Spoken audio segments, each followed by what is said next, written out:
So a couple years ago, there was weird comparisons between Elden Ring and Horizon Forbidden West. Basically saying that Horizon was a better game than Elden Ring because it had better graphics. Which is absolutely wild to be saying that because both games are good for their own reasons because they're two completely different games. One's about fighting giant robots that are basically trying to take over the world, and the other one is, well, I don't follow too much about the lore of Elden Ring, but you know, it's a Souls game. You can't put these two up against each other and just say, oh, because this has better graphics, it's a better game. You ever looked at Stardew Valley and thought, oh, this is disgusting. Good over Stardew Valley, just because Cyberpunk looks better than you means you're a bad game. Nice. This line of thinking is actually kind of sad because if you really think about it, this is exactly why video games are taking so long to make. Because in today's industry, if we're not using the top of the line graphics, you're not selling your game. And to be honest, to an extent I can understand that because presentation does matter. Because if you're going to make a video game that looks like a PS2 game on a PlayStation 5, then you're probably not going to sell that many units. However, do we really need the balls of a horse to shrink?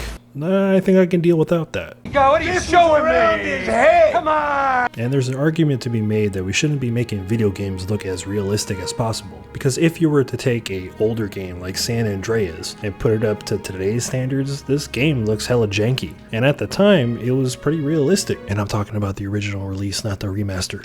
Is this how you get your sick kicks? What? It's just an ordinary crabby. Oh my goodness! However, if you compare it to something like Beautiful Joe, that game has a particular art style that will always look good. And to be honest, that's most Nintendo games. And that's mostly because they're running on such underpowered hardware. So they have to stylize their games in order for it to look really good. And I'm not saying all Nintendo games look fantastic.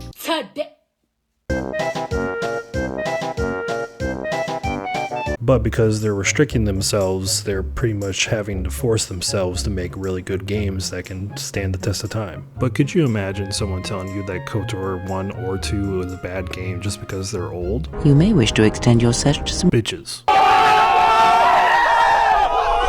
So you're going to tell me that one of the top 100 games of all time isn't good because its graphics aren't good? Heresy! And this brings me to my next point. Who cares? The whole point of video games is that it's supposed to be fun and entertaining. We're supposed to hop into a new world where we're the heroes or the villains. And just because a video game looks a particular way doesn't mean it's more or less fun than what it came out before. And you can go ahead and talk about how great graphics are in certain video games, that's fine. Ghost of Tsushima is something I always talk about when it comes to graphics, but people are going to have their likes and dislikes. Take One Finger Death Punch for example. This game is absolutely fantastic and is not the most graphically intensive game, nor is it the most graphically gorgeous game, but it is so much fun and you will never convince me this is a bad game. Not all video games are going to look like this, nor should they. Because there's more to video games than just the graphics, because there's also the story, the music, the characters, the art style, the direction, how the performances are, whether or not it even functions. Oh my piece.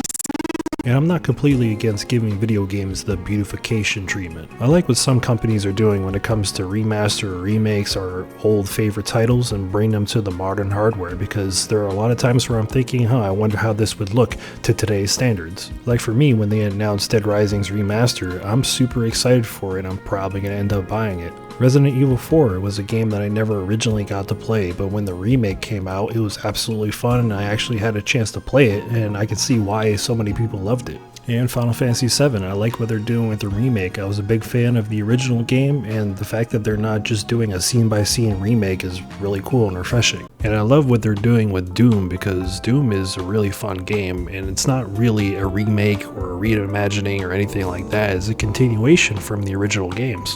And the things we've seen with Doom the Dark Ages, it's looking really fun. But anyways, the point I'm trying to make is, are you having fun with this particular game? Yes?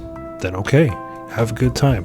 That's all it should be, and that's all it needs to be. And hell, when Cyberpunk first came out, that game was kinda ugly, and I have an entire section within my Steam library that says games to never touch again. But after seeing all the countless videos people made about the new updates and stuff, plus the DLCs, and my friends telling me, yeah, you should definitely give it another try, I gave it another try. And nowadays, the game is absolutely gorgeous, it's fun to play, and it's a whole nother game than when it first came out. You know what?